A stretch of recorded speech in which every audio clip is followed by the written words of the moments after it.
Chào các bác nhá. Đây, xuống suối câu cá.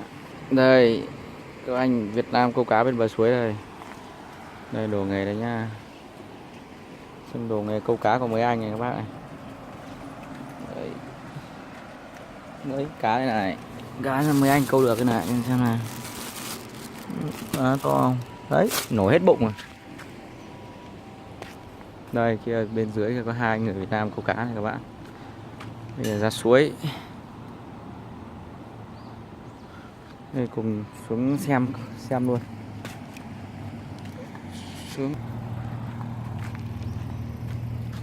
Đây xuống gần hơn. Còn rất dốc xuống bờ suối. Ôi rồi. Ngã mất.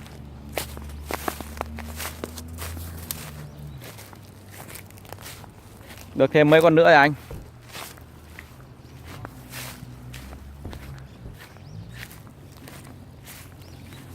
Rất là nhiều cá nha.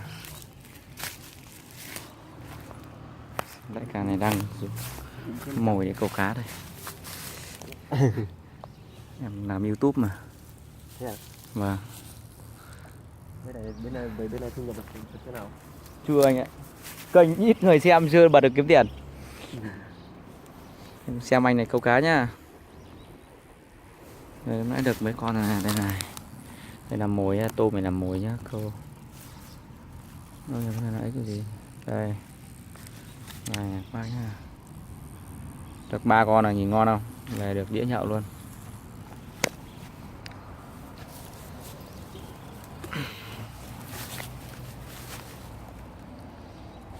Cho mồi dùng tôm. Đằng kia có nhiều cá chép lắm nhưng không câu được. Đây móc mồi.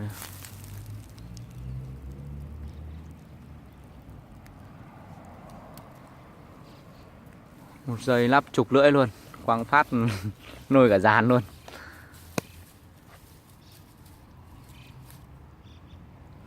Đây cá này, nhảy rất nhiều. Nhảy đây bờ suối khó nhưng mà nó này, trên này một bác nữa đang câu.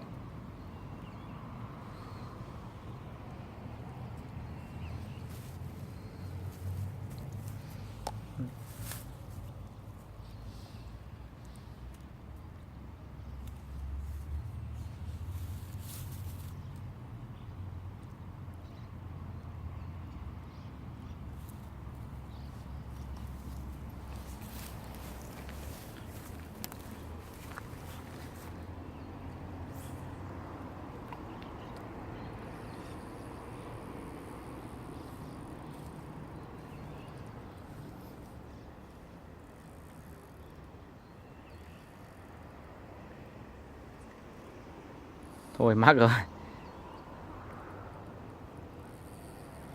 Cá to mắc.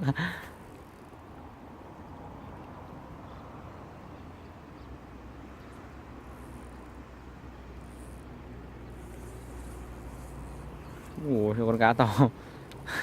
Nổi lên được cá to. Tống rác luôn.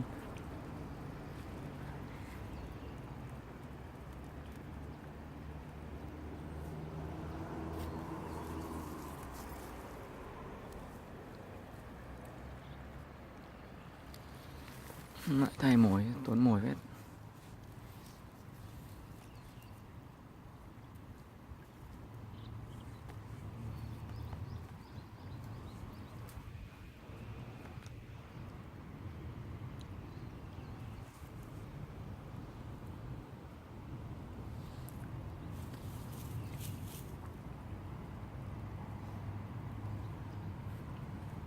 Nên xem bác này được mấy con.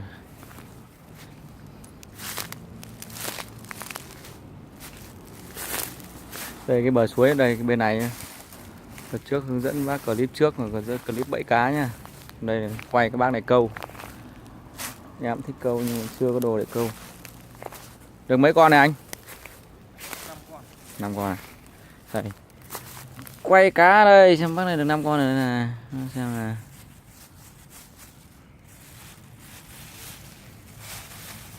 Đây. Cá đây. Cá ở suối nhưng mà lại cá da trơn. đâu được hơn con chứ, một con chứ, hai con này đây. Đó, đây đẹp không các bác, đây. Mình để trên tay này, dài bằng lòng bàn tay luôn đấy, được 5 con này nhá. Bác này câu có vẻ chuyên nghiệp hơn bác kia. Được 5 con này, bác kia được mấy con nhỉ, 3 con à 4 con, 4 con. Cuối tuần rỗi rãi không được làm thêm, ra bờ suối câu cá về ăn chơi cho đỡ buồn. Anh Việt Nam quê đâu anh? Anh Thái Bình. Anh Thái Bình ở chỗ em, công ty em chi nhánh hai của em ở cái chia cũng có thằng nói Thái Bình. Và Chú có làm cùng đám ở Sơn. đấy, bọn em Sơn, bọn em ở xưởng dưới. Thế bọn em ở cái công ty nó đi ngược lên trên, bọn em ở công ty dưới này này. Sơn sụt xịt. Đúng rồi. Đấy nó ở ký túc nó đấy. Hôm vào làm trong đấy thì gặp cái thằng cái người Nhật ấy, nó sinh năm 83 đấy. Mà Nó sởi nởi, nó ra nó gọi là thế người Việt Nam mày đợi ta tí rồi ta ra ta gọi người ra mà nói chuyện, nó gọi Sơn ra. Chỗ đấy có 3 thằng, chỗ công ty Sơn có Sơn với Hợi với cả Cường. 3 ông Việt Nam làm đấy, còn chỗ em dưới này thì có có 6 người. Chỗ Sơn làm công ty trên, bọn em làm công ty dưới. Thế bọn anh gần cái công ty của ông Sơn đấy à? Hay là chỗ bên dưới này? Anh cách đấy tầm khoảng 2 cây, bọn anh hay sửa máy ở trong đấy hả? Vâng. Công ty anh là chuyên về sửa chữa và ra cố lắp đặt máy móc ở trong đấy, ra phần là công ty anh làm. Nước rất sâu nhưng khó câu cá.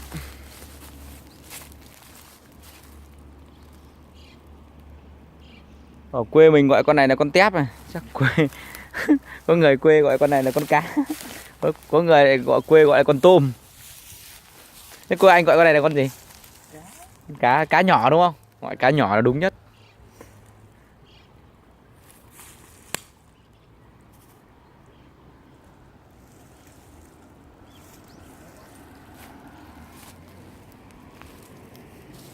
Đây rất nhiều các bác, nhìn như mưa rào dòng suối luôn.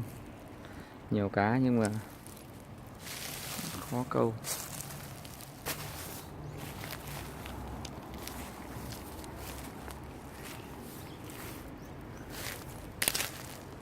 Này anh câu cá kiểu câu trong giếng này. Đang ngoạm mồi này.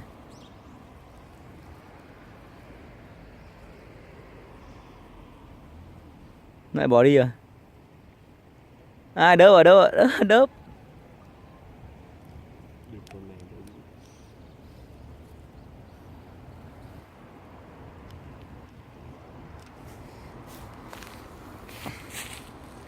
Lại xem bác nữa xem câu được nhiều không.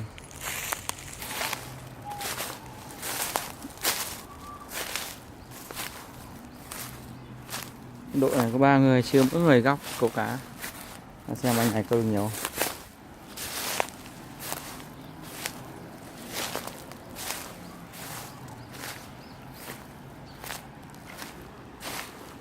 không. Câu được nhiều không anh?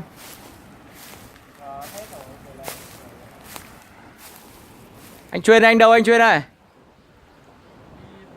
Thế đâu à? Em ra để xem với anh câu cá. Anh đang quấn mồi đứt nữa rồi anh.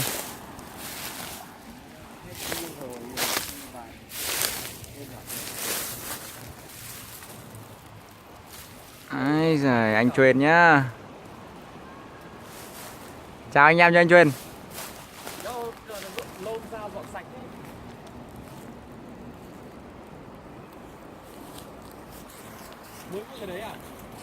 Dạ. Em mua hôm nọ rồi mà. Cái này không ngon, cái còn thằng hôm qua ấy ngon. Cái này không ăn thua. Cái này chỉ quay tĩnh thôi, không quay động được. Suối chảy róc rách nha các bác. Hả?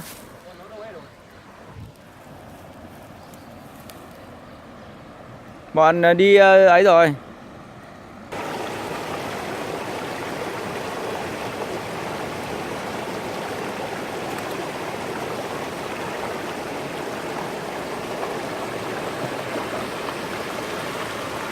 Rồi các bác thấy nước chảy đẹp không? Cảnh đẹp không? Cuộc sống ở bên Nhật đó các bạn. Đây. Anh này đang câu cá nha. Này. Với chậu dốc rách nước rất đẹp luôn này.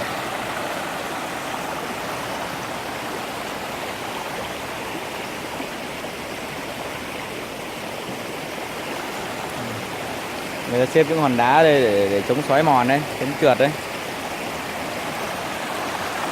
Quay từ dưới lên đẹp.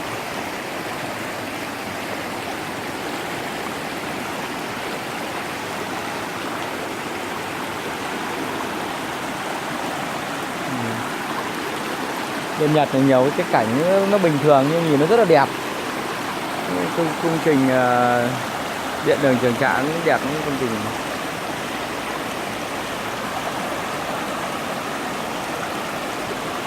Thôi chắc mấy anh em họ về rồi, chán này không câu nữa rồi.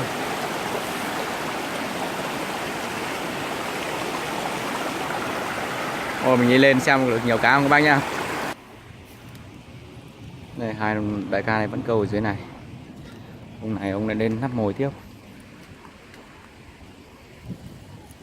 Chỗ này khoảng được đĩa cho anh. Khoảng được đĩa chưa? Một người ăn thì được. Đây xem đây nhá đại ca. Hết ngày. Đây, quay vào đây cho mấy anh này xem. 見せて見ていい Hay お小さいですから。おこれ食べれるな美味しいぞこれ ôi xí. 美味しい美味しい美味しい美味し Họ い bảo rất là ngon các bạn ạ. Giá này ông người Nhật これ này. はね油早かなんかやなあよくおるわね美味しいよこれ唐揚げかなんかにして食べるとは揚げて多分油でフライわからんか美味しい美味しい Hay, arigato. 美味しい美味しい Ông bảo rất ngon các bạn ạ. ここで釣れるのか Một cá này câu rất ngon. おお面白そうだなそれ Ơi. みんなで釣ってんのね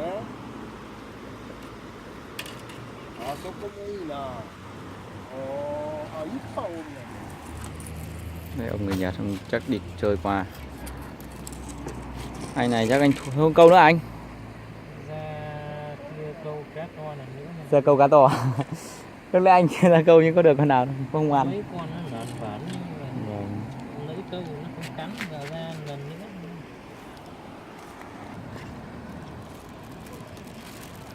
Đây nha các bác, nhiều cá luôn này. Chắc một đĩa đủ anh em ngồi uống rượu.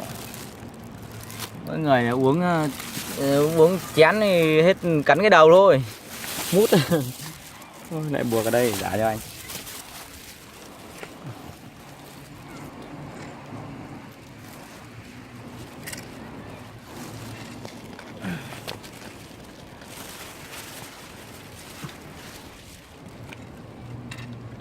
Anh ấy đang chỉnh lưỡi câu ra chuẩn bị câu cá to nha các bác.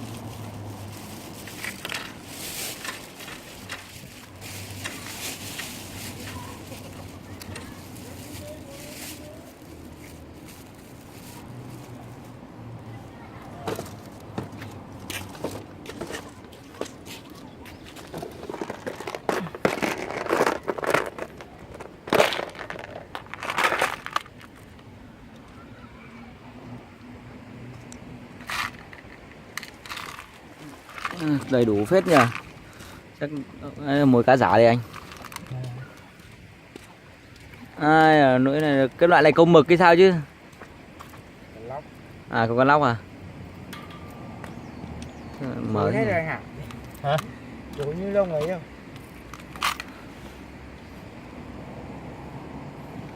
Bắt vào cái gì kia nó vỡ được đứt hết lưỡi.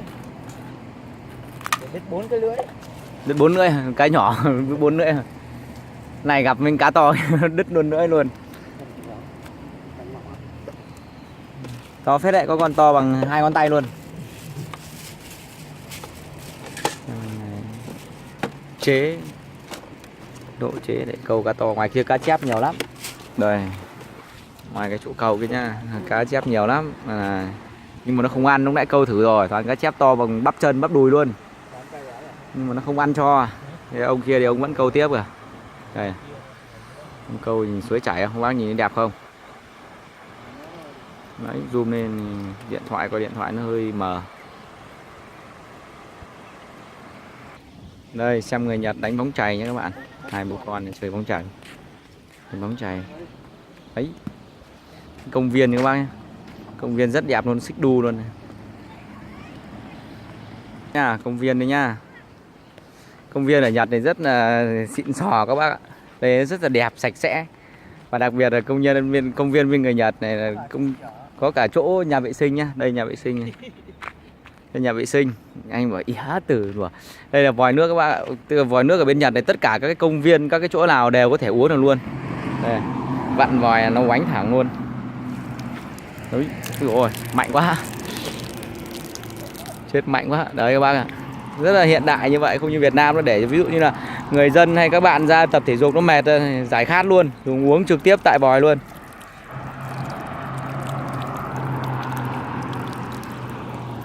Ôi ngon thế, nước này. Nước mát, sạch. Đấy, người ý thức bên này rất cao các bác ạ. Đấy, xem nó vặn xa thì nó phọt được bao xa nhá. Ui dồi, cao lên tầm 5-6 mét luôn. À đây lại có một cái vòi để rửa tay rửa chân nữa nha các bác này. Đấy, rất hiện đại, ý thức người dân rất cao, rất tốt luôn. Đấy, bên đây nhà vệ sinh sạch sẽ, nước.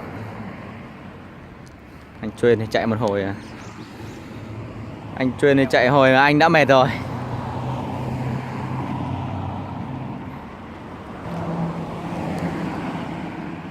Rồi cũng sắp theo cũng dài rồi đấy nhỉ. Rồi, xin chào các bác nhá. Kết thúc clip đây. Bác nào thấy hay nhấn like, subscribe ủng hộ em nhá. Chào các bác nhá. Sừng